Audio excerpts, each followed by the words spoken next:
Oh man, I'm having such a lovely catch up with Teresa, one of my besties in the kitchen. And I love the fact that she's inspiring all of us with an incredible cookbook, Cupcakes and Couscous. And we're going to delve into some of the recipes from her amazing cookbook. As I said, Cupcakes and Couscous, that's the brand. And from my kitchen to yours is the notion behind it, the emotion, because it really does come from her own kitchen, her heart, when she creates these unbelievable, beautiful meals. So this morning, what we are going to kick things off with is a vibrant Chermoula fish, a dish packed with flavor that is hopefully simple to prepare and incredibly satisfying. So before we do anything, just congratulations once again. I know it's flying off the shelf. You're getting so much great coverage for it, which is amazing. I won't ask you how much money you've made, but I hope it is millions, millions, or at least it should be.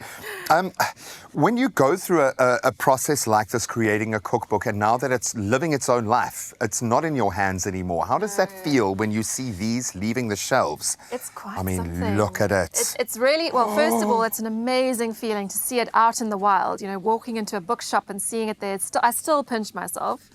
But it's incredible I've had wonderful feedback from people who've sent me pictures of the recipes they've made. Has anyone done it better than you? I can't answer that.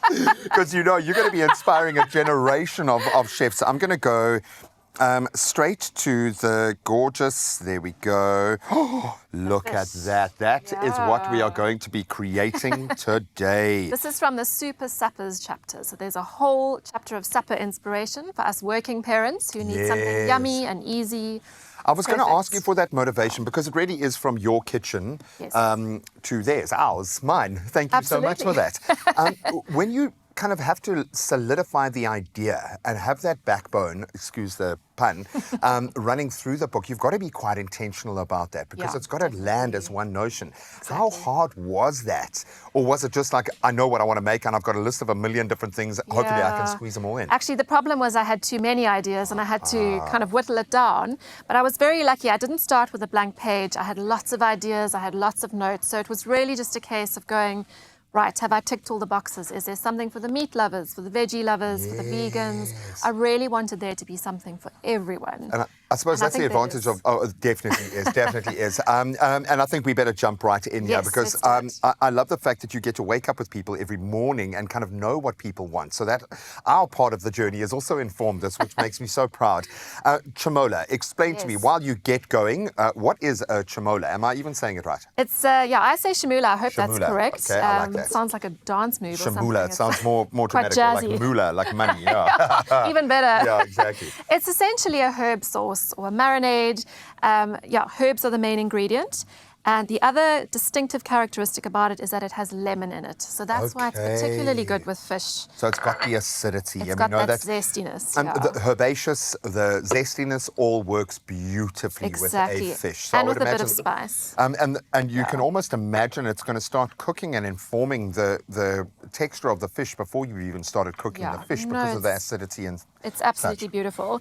So it's not quite a pesto, it's not quite a chimichurri, but it's very similar. Okay, it's a cousin. It's a cousin of. It's a cousin. It's an exciting cousin of. So I've added parsley and coriander. It's okay. I'm microdosing my coriander this year. That's one of my goals this year is to break that. Nice, I love it. Break that curse, man. Then we've got some fresh ginger as well.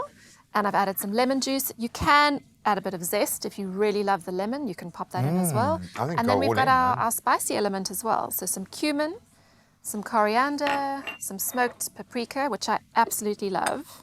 Oh, man, I think someone gave me a brilliant advice last year out of all of the amazing experts we have. There are no calories in spices.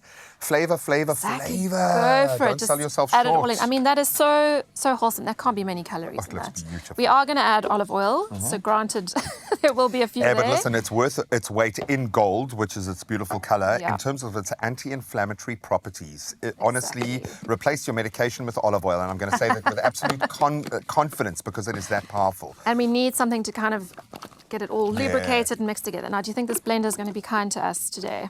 It's a brand new year. Just give it a go. It's going to be good. Just give it a go. Aha.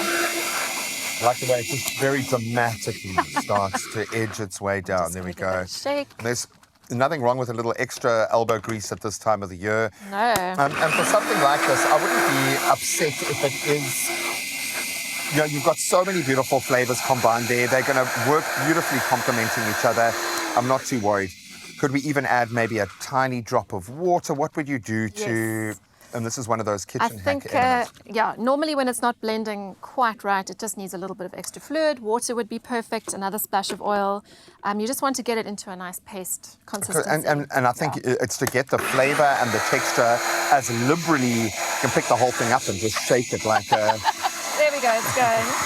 Oh, man, and I There wish we you go. could get a sense of the smells that are coming out of here as these flavors combine. It's amazing. And you really can play around with this as well. Play around with your spices, adjust it to your taste. You Add know, a bit of, yeah. something hot if that's what you like as well. Oh, I think some green chili, maybe some Thai I chilies. know you like your chilies. Oh, You for could sure. Totally throw that We in. went through like a bird's eye chili shortage for the longest time last year. So I'm like, I've broadened my horizons with chilies. I had a brief romantic relationship with habaneros for a while, but I wasn't able to stand up. All right. Okay. So these are our hake fillets. As I said, this works beautifully with fish because of that lemon, that zestiness. However, you don't need to be limited to fish. It works with chicken, beautiful with chicken. Oh, I can imagine. Roasted vegetables, meat. It is one of those sauces that you can use on just about anything. So make a lot, and make experiment as loads. much as you want. Put I it love on your the hake. grain salad. I spent some time in the UK where obviously cod is their main white fish. And I've been trying to convince my gorgeous mother-in-law, Alison, I love you, that hake is pretty much the same. But I actually think it's a little bit better. I think for like... Can't beat hake. Yeah, there's something, the flavor profile, it's not too strong. It just takes on beautiful flavor complements. It's really a does. wonder fish to have. And it's, of course, our fish. Feels like the South African It's ours, national fish. Exactly.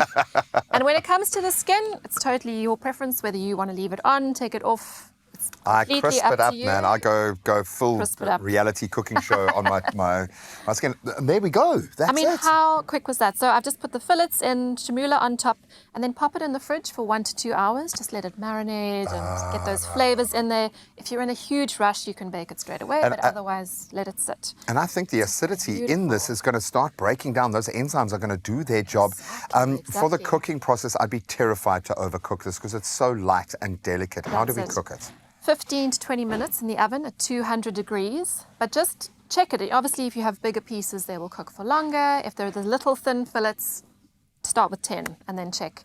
And you cook them just until the fish starts flaking apart. That's and what then I'll you do. know It's it's just the ready. little Just use flake the taste. fork. Yeah, Absolutely exactly. beautiful. Well, if so you want, quick and easy. it really is, and very healthy, Teresa. So I can do it, you I see. I know, man. Well, you've got a whole lot of it, but it does beg the question: are we going to make something sweet just now? We'll have to wait and see. We are, Teresa, we definitely are. Page 75 is where you'll find our Chermoula fish. Absolutely beautiful, herbaceous celebration of gorgeous produce. And you can find it all and a whole lot more inspiration in cupcakes and couscous from my kitchen to yours, from our kitchen now to the lounge.